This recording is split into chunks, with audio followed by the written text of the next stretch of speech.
சவரம் இல்லைன்னு பொண்ணுட்டாங்கப்பா. பிள்ளைவாதம் பண்ணிட்டு பொண்ணு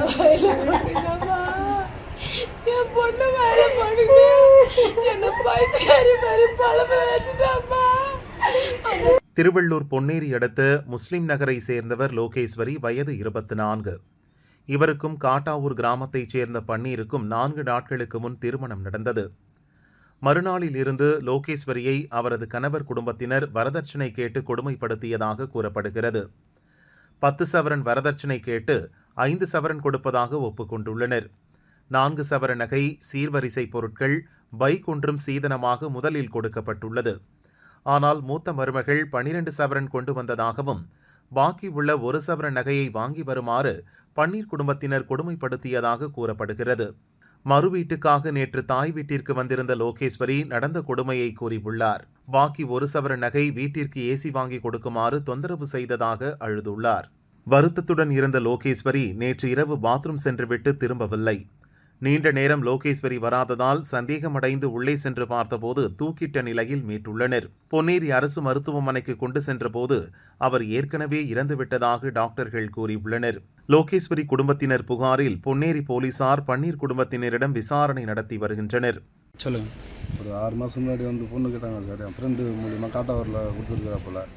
அவர் மூலியமாக பொண்ணு கேட்டாங்க. சரி தரங்க அப்படின்னா, உங்களால் என்ன முடியுமோ நீங்கள் பண்ணுங்கன்னாங்க. சரின்ட்டு அப்படியே பேச்சுவார்த்தை போயிருந்து பத்திரிக்கை எழுதணும்.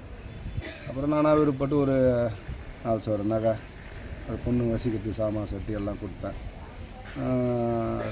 பைக் ஒன்று வாங்கி கொடுத்தேன். அப்படியே கொஞ்சம் கொஞ்சம் படிப்படியாக என்னை நோட்டீஸ் வைக்க வைக்க வைக்க துன்புறுத்த ஆரம்பிச்சிட்டாங்க. காசு கொடுத்தா ஒரு 5000 ரூபாய் துன்பு கொடுத்தேன். அப்புறம் என்னை துன்புறுத்த பாப்பாவை ரொம்ப துன்புறுத்திக்கிறாங்க 3 நாளில். என்ன நீ இதுன்னு வந்துட்டு நாங்கள் 15 சவர நகை போட்டுன்னு வந்தோம் பெரிய மருமாவை. நீ என்ன இது உங்கள் அப்பா வண்டா போய் கேட்டு வாங்கின்னு வரணும், இல்லைனா அவ்வளோதான் அப்படின்னு அவங்க அந்த பொண்ணு மிரட்டா. வீட்டில் அவங்க அன்னிக்காரி அந்த தம்பி ஆண்ட எதுவும் சொல்லிட்டு போயிடுது. இந்தமாதிரி இப்போ நீங்கள் வரும்போது கேட்டுனா தான் அவங்க தந்துடுவாங்க பயந்துருவீங்கன்னு அப்படின்னு போது என்கிட்ட சொல்லும்போது நான் இப்போ 1 மாதம் பொறுத்து போடுறோம்மா, என்னால் கஷ்டமாக இருக்குது அப்படின்னு சொல்லிட்டேன். அது என்ன பேசினான்னு தெரியல. அதோட ஓடி தூக்க மாட்டேங்குது. வீட்டில் எங்கள் வீட்டிலையே மருவுக்கு வந்த உடனே சரி நாங்கள் வந்துக்கிறாங்களேன்னு நான் போய் பேசலை. சரி நான் நாளைக்கு பேசலாம், இன்றைக்கி அவங்க டிஸ்டர்பாக இருக்கும், அவங்க சாப்பிட்டு பத்துக்கிட்டான்ட்டு நான் போயிட்டேன். தலாம் பக்கத்து தெருவில் போய் பத்துட்டேன். திடீர்னு பார்த்தா எங்கள் பாப்பா ஃபோன் வந்து பார்த்தா போனமாக இருக்குது.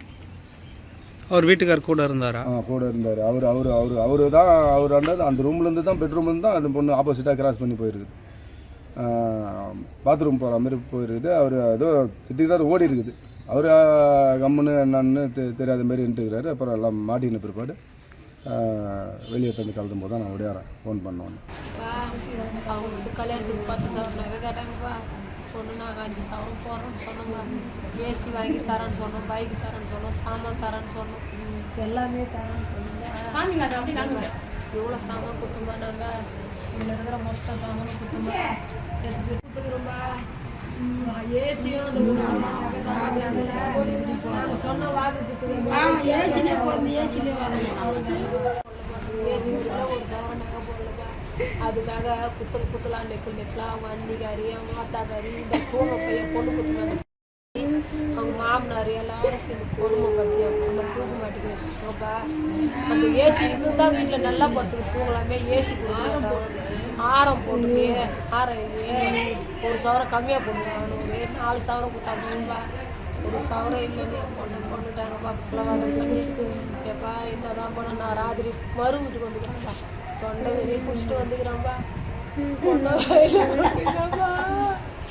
என் பொண்ணு மேலே போட்டுட்டு என்ன பைத்தியக்காரி மாதிரி பழம வச்சுட்டாப்பா. வரதட்சணை குடும்பம்தான். என்னை எல்லாரும் சேர்ந்து ரொம்ப டார்ச்சர் பண்ணுறாங்க.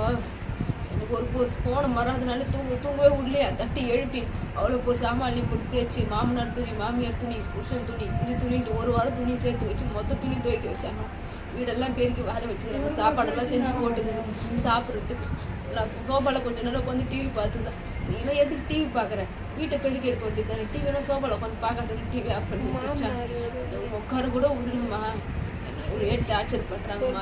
குடிகாரனாம்மா, நல்லா குடிப்பானா, ரம்மி ஆடுவானா, நிறைய பணத்தை இழந்துட்டானம்மா, என்ன நரகமா எனக்கு சொல்லிச்சு. திரும்பியும் போனா கூட என்ன வேலை போட்டு சாவடிக்குமா அந்த வீடு. மாமியாருக்காரு என்ன ரொம்ப கொடுமை பத்தல. மாமனார் ஆன்லைன் ரம்மி விளையாடுவார். மாமியார் மாமனாரு புருஷன் வண்டிக்காரி எல்லாரும் என்ன சேர்ந்து கொடுமை பத்துறாங்கம்மா. ஆளாளுக்கு ஒன்று சொல்லி